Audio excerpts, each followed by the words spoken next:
Frères et sœurs, madame, monsieur, bonjour. Ici votre bien-aimé pasteur Célestin Zouga.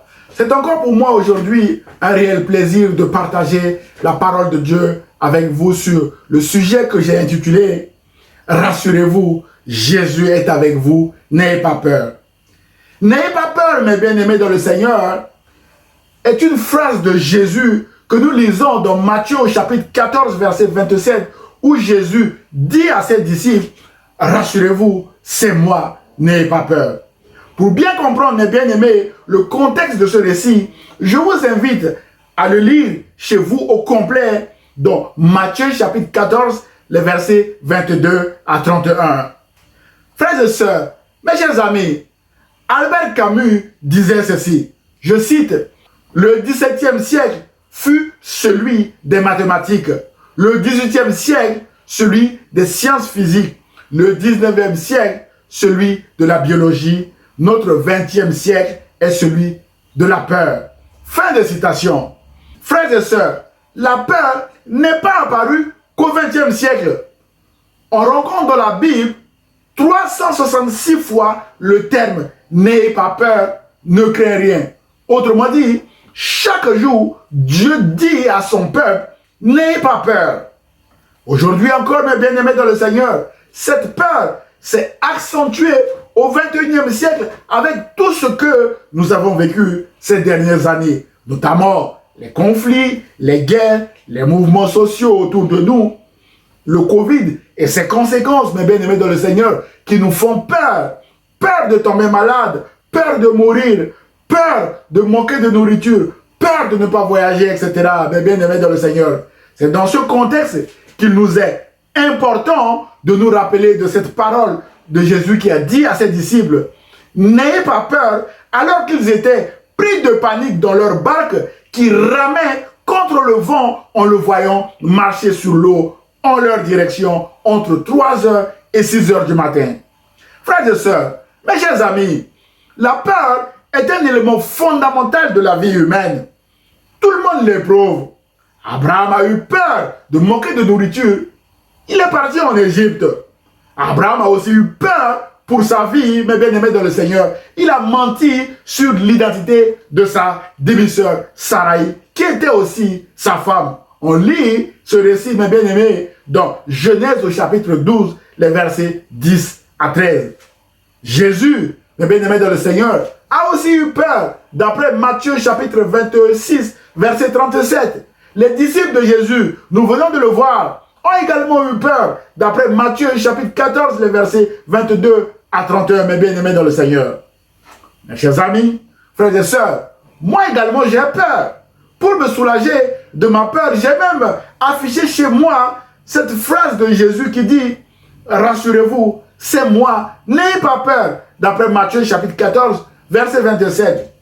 Mes bien-aimés dans le Seigneur, Dieu a programmé dans notre organisme une saine mesure de peur. Dans ce sens, mes bien-aimés, la peur est un mécanisme de protection fort utile. Par exemple, la peur de nous faire brûler et de terminer en barbecue nous permet d'éviter ou de fuir lorsqu'il y a le feu dans une pièce, mes bien-aimés dans le Seigneur. Frères et sœurs, mes chers amis, la prudence, la vigilance et la prévoyance sont les expressions de cette crainte voulue par Dieu dans notre vie. En effet, chacun doit se protéger des menaces et des dangers. Chacun doit également protéger sa vie et celle d'autres personnes, mes bien-aimés dans le Seigneur. Et donc, les précieuses réactions de peur nous aident à nous protéger, mes bien-aimés dans le Seigneur.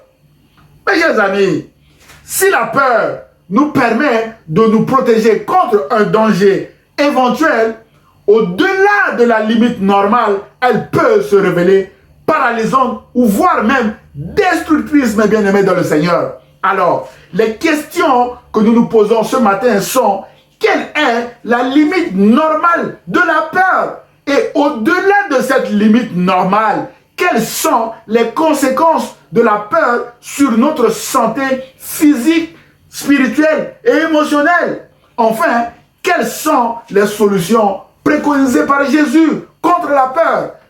Ainsi donc, mes bien-aimés dans le Seigneur, je vous propose d'aborder 2 points dans ce message ce matin. Point numéro 1, la peur et ses conséquences sur notre santé physique et spirituelle. Point numéro 2, l'enseignement de Jésus sur la peur. Point numéro 1, la peur et ses conséquences sur notre santé physique et spirituelle. Frères et sœurs, mes chers amis, la peur est l'une des armes les plus puissantes que Satan utilise contre nous. En effet, le diable est l'auteur de la peur paralysante qui détruit, mes frères et sœurs. Alors, qu'est-ce que c'est que la peur? Par définition, mes bien-aimés dans le Seigneur, la peur est l'anticipation de la pensée qu'il peut nous arriver du mal ou que les choses pourraient mal se tourner, frères et sœurs. La peur est également définie comme la conscience d'un danger réel, on souligne danger réel ou imaginé, mes bien-aimés dans le Seigneur, d'après le dictionnaire Petit Robert.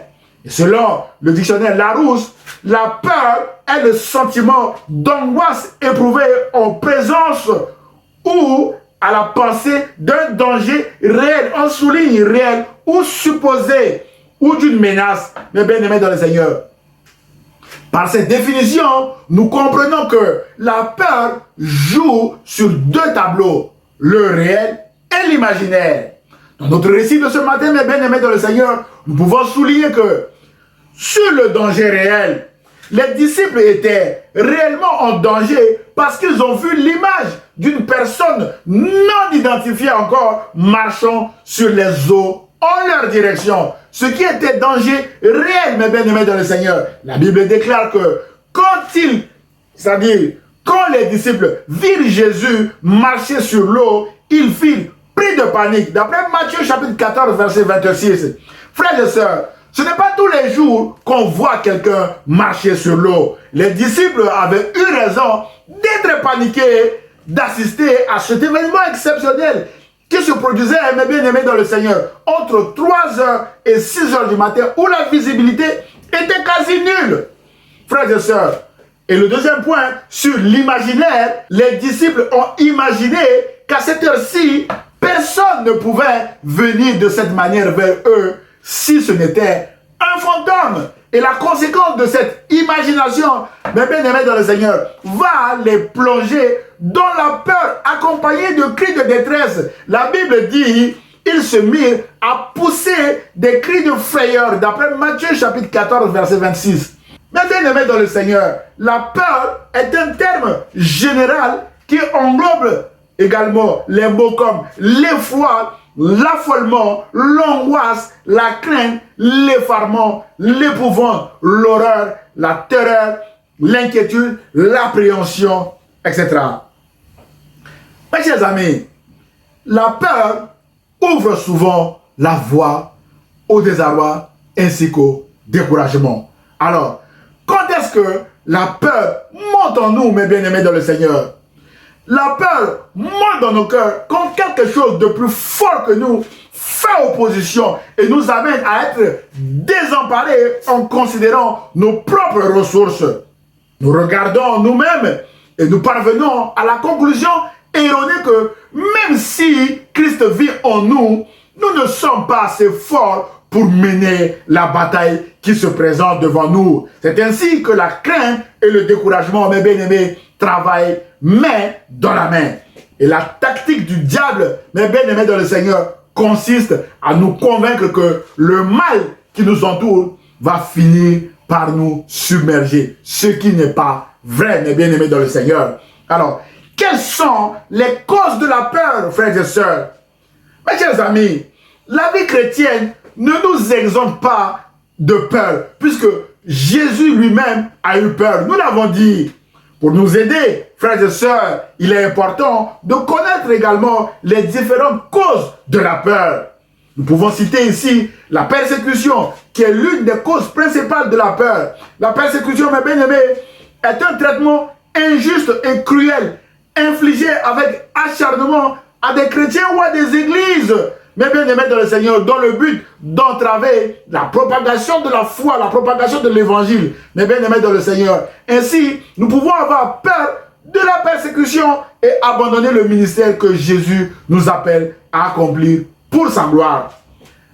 Deuxième raison, Deuxième cause de la peur, mes bien-aimés dans le Seigneur, la surprise. Être surpris, c'est être pris au dépourvu. La surprise peut provoquer un engourdissement des facultés intellectuelles et entraîner des réactions inappropriées, mes bien-aimés dans le Seigneur. La surprise est l'un des éléments majeurs de la peur. Elle a souvent été la cause de mauvaises décisions, de défaites ou de trahison. Frères et sœurs, Pierre avait été surpris par les questions. Toi aussi, tu étais avec ce Galiléen. Et Pierre a pris la mauvaise décision, mes bien-aimés dans le Seigneur, de régner le Seigneur. L'une des causes de la peur, c'est la pression sociale, la mode. Si je ne suis pas la mode actuelle, si je ne suis pas en mode, mes bien-aimés dans le Seigneur, je ne peux pas suivre les autres vont me rejeter. La mode, le conformisme, la dictature, mes bien-aimés dans le Seigneur. Et l'une des causes principales également, la religion, avec les extrémistes, mes frères et sœurs, dans toutes les religions confondues. Dans certains pays, actuellement au monde, mes bien-aimés dans le Seigneur, les chrétiens n'ont même pas la possibilité ou la liberté de se regrouper pour prier ensemble. Autre cause de la peur, mes frères et sœurs, nous avons l'angoisse de l'avenir. Certains vont même jusqu'à consulter des gourous pour connaître l'avenir, tomber même dans l'occultisme totalement, mes bien-aimés dans le Seigneur. L'inquiétude de manquer du nécessaire, l'obsession de vieillir, on n'aime pas vieillir, la crainte des relations. Certaines personnes n'arrivent même plus à refaire une nouvelle relation après une relation brisée, tout simplement parce qu'ils craignent ce qui leur était arrivé. Mais bien-aimés dans le Seigneur, la frayeur devant la mort, l'angoisse de la perte, tout cela, ce sont des causes de la peur. Alors, quelles sont les conséquences de la peur, mes frères et sœurs? Bien-aimés dans le Seigneur, sur le plan physique, si les précieuses réactions de peur nous aident à nous protéger et aussi à protéger les autres, au-delà de la limite normale, Reynold Rudd affirme que, je cite, « Certaines craintes nous tourmentent et nous tyrannisent. Elles nous plongent dans la panique et troublent considérablement notre paix intérieure. Elles compromettent nos performances, atténuent notre force motrice et chassent notre joie de vivre. » Fin de citation. Mes chers amis, Reynold Rudd affirme également que la peur est la clé de toutes les difficultés psychiques, les troubles psychiques, les conflits, les problèmes conjugaux et familiaux, ceux de l'âge et du travail sont aussi liés à la peur. Mes frères et sœurs, mes bien-aimés dans le Seigneur, nous pouvons citer également le stress négatif qui accable l'organisme. Le stress négatif signifie surménage, surcharge, épuisement, anéantissement. Ces termes, mes bien-aimés, indiquent qu'une limite a été franchie et qu'elle déclenche les angoisses maladives. Le stress trouble, mes bien-aimés dans le Seigneur, déforme, menace, rend malade et tue, mes frères et sœurs. D'après toujours notre auteur, Reynold Rudd, c'est une psychothérapeute réputée, je cite, « La peur et le stress modifient la circulation du sang. L'angoisse augmente le risque de formation de cailloux sanguins et peut provoquer une embolie. La peur accélère le rythme cardiaque et respiratoire, génère un sentiment d'oppression dans la cage thoracique, augmente notre pression artérielle, provoque des tremblements, des sueurs, rend la bouche sèche, dilate les pupilles, accélère les fonctions intestinales, rend le besoin d'uriner plus fréquent, entraîne des nausées et des vomissements. La peur agite l'être humain, elle poursuit, elle le met sous tension et il est alors incapable de faire face à une réelle menace. Une forte angoisse l'empêche d'affronter efficacement des dangers potentiels. Fin de citation. Waouh! Frères et sœurs, la plupart des frayeurs ne résultent pas de dangers réels, mais de pensées et d'idées engendrées par la peur. Ces pensées, mes bien-aimés, transforment les peurs en catastrophes comme ce que nous venons de voir. avec notre auteur, Renald Rudd. Bien-aimés dans le Seigneur, sur le plan spirituel maintenant, de grands hommes de Dieu ont aussi cédé à la peur et à la panique. Au premier rang de ces hommes, nous pouvons citer David, oint par le prophète Samuel et vaillant combattant face à Goliath le Philistin, sous l'emprise de la peur, se réfugia chez Achish, roi des Philistins, oubliant même qu'il avait tué Goliath le Philistin. David, mes bien-aimés dans le Seigneur, demeura 1 an et 4 mois en Philistie à faire du razzia au lieu de poursuivre son destin en Israël. Un autre personnage que nous pouvons citer également, Élie, sous la menace de la reine Jézabel, prit peur et s'enfuit pour sauver sa vie. Il tomba dans la dépression et demanda la mort à Dieu. 1 Roi chapitre 19. Le remède prescrit par le Seigneur comprendra tout simplement un repas et un repos réparateur. Frères et sœurs, l'armée d'Israël également avait été paralysée pendant 40 jours, rien qu'avec la peur, par le Philistin Goliath. Un autre personnage de la Bible qui a été paralysé par la peur, Saül. Lorsque Saül vit le camp des Philistins, il eut grand peur et son cœur fut saisi d'angoisse. D'après 1 Samuel, chapitre 28, verset 5. Qu'est-ce qu'il fait? Il consulta une magicienne et se suicida. Dans le texte de Matthieu 14 que je vous ai invité à lire chez vous, mes bien-aimés dans le Seigneur, nous pouvons également tirer une leçon sur la peur. Pierre sortit de la barque. Au lieu de continuer à regarder au Seigneur en marchant sur l'eau, qu'est-ce qu'il fait? Il remarqua combien le vent soufflait fort. La Bible dit, il prit peur et coula.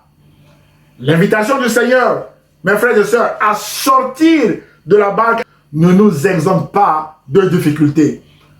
Mais si nous regardons uniquement aux difficultés, mes bien-aimés dans le Seigneur, nous coulerons comme Pierre. Alors, quel est l'enseignement de Jésus au sujet de la peur? Ce qui nous amène à aborder le point numéro 2, l'enseignement de Jésus sur la peur. Bien-aimés dans le Seigneur, dans Matthieu chapitre 6, verset 25, Jésus nous donne l'enseignement suivant.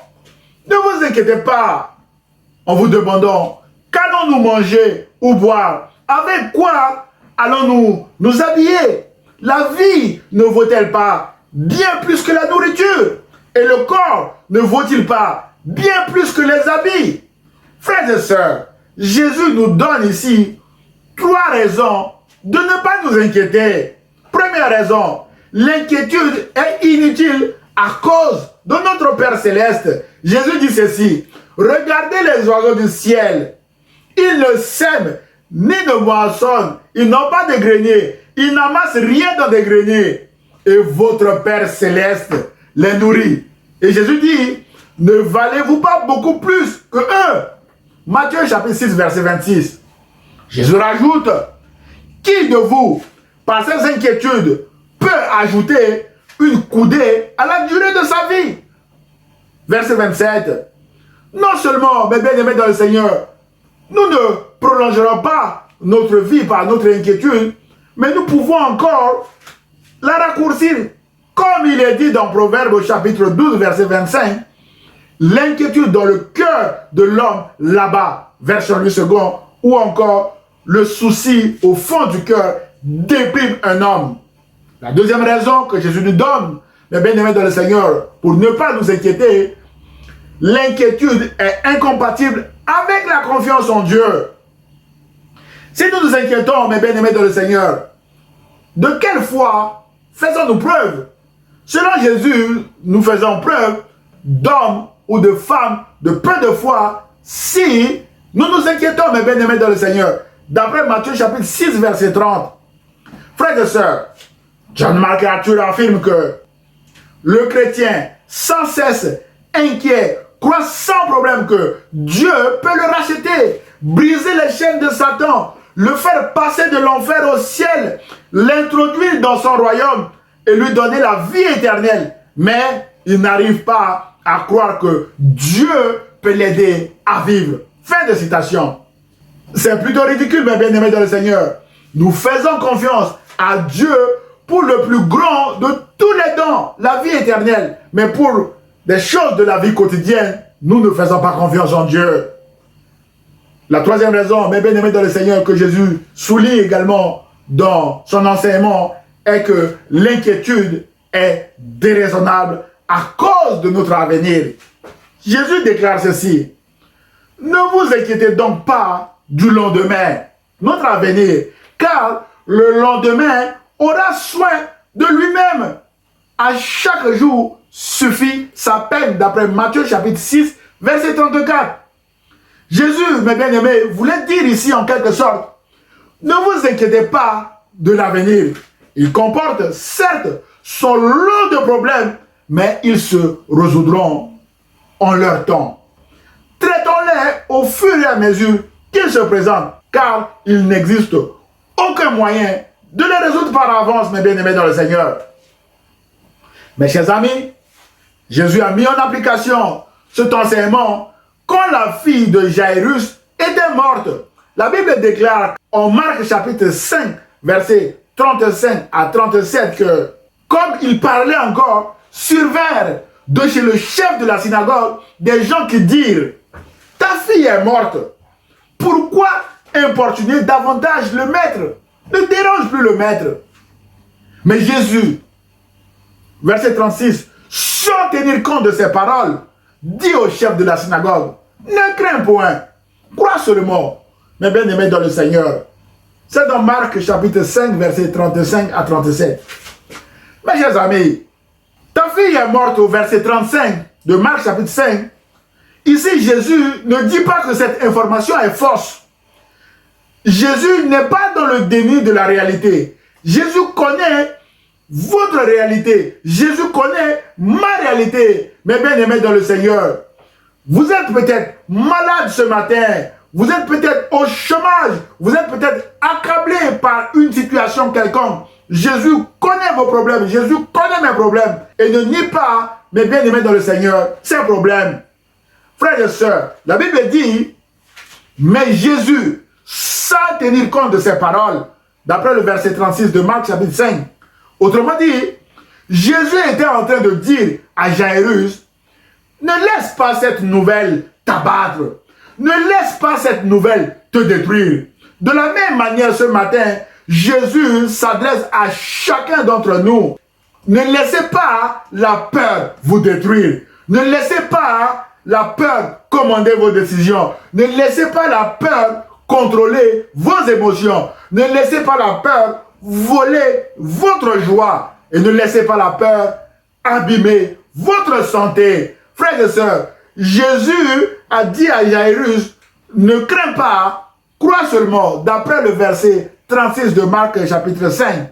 Autrement dit, n'aie pas peur, mon cher Jairus, abandonne-toi entre mes mains. J'ai des solutions que toi, Jairus, tu n'as pas. Je vois toujours au-delà de tes difficultés actuelles. Mais bien aimé dans le Seigneur, là où nous voyons le péché, Jésus, lui, voit le pardon. Là où nous voyons la maladie, Jésus voit la guérison. Là où nous voyons des gens emprisonnés par la dépression et la peur ou l'angoisse, Jésus voit la délivrance, la paix et la joie. Là où nous voyons l'échec, Jésus voit la victoire. Là où nous voyons la mort, Jésus voit la vie parce qu'il est la résurrection. Enfin, là où nous voyons le désespoir, Jésus voit l'espoir. Là où nous voyons le manque de nourriture, Jésus y voit la nourriture en abondance. Frères et sœurs, la fin de cette histoire nous apprend que Jésus a ressuscité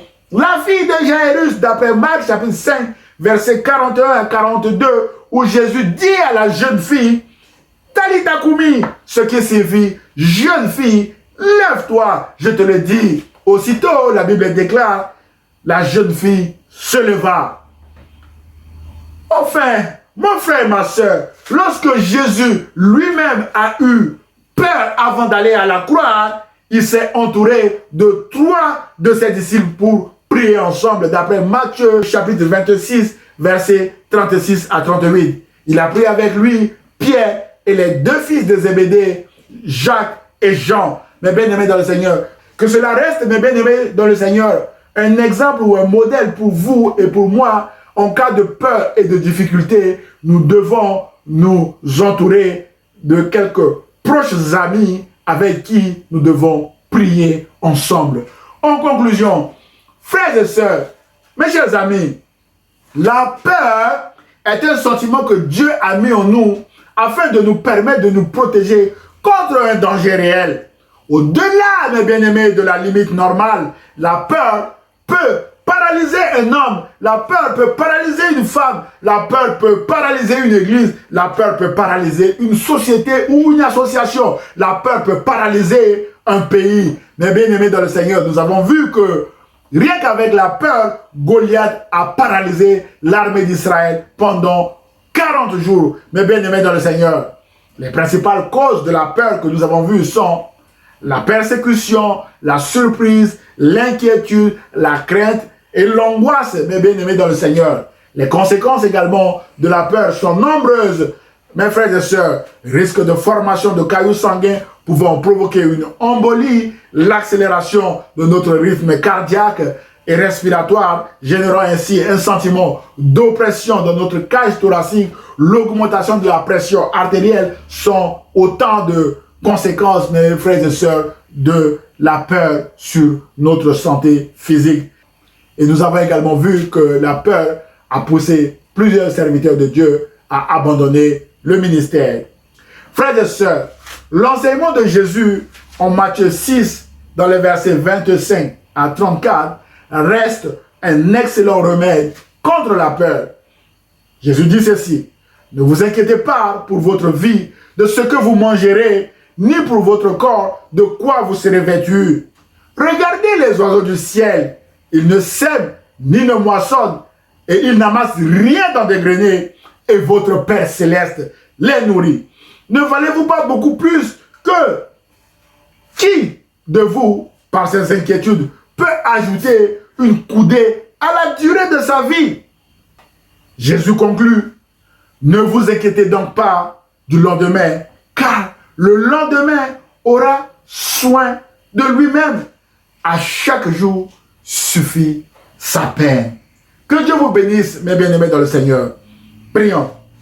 Seigneur Jésus, je prie que tu brises les chaînes de l'ennemi qui crée en nous une peur paralysante et qui nous empêche de faire ta volonté. Seigneur, aide-nous à te faire confiance dans toutes les situations de notre vie qui peuvent nous faire peur. Je prie au nom de Jésus de Nazareth. Amen. Frères et sœurs, si vous avez aimé le message, merci de le liker et de le partager à vos proches. Vous pouvez également m'envoyer un mail d'encouragement, vos sujets de prière ou vos questions ou remarques même sur le message à celestinzouga@gmail.com. J'aurai le plaisir de vous répondre. À dimanche prochain à 10 h sur ma page Facebook ou sur ma chaîne YouTube Pasteur Célestin Zouga. À très bientôt. Au revoir.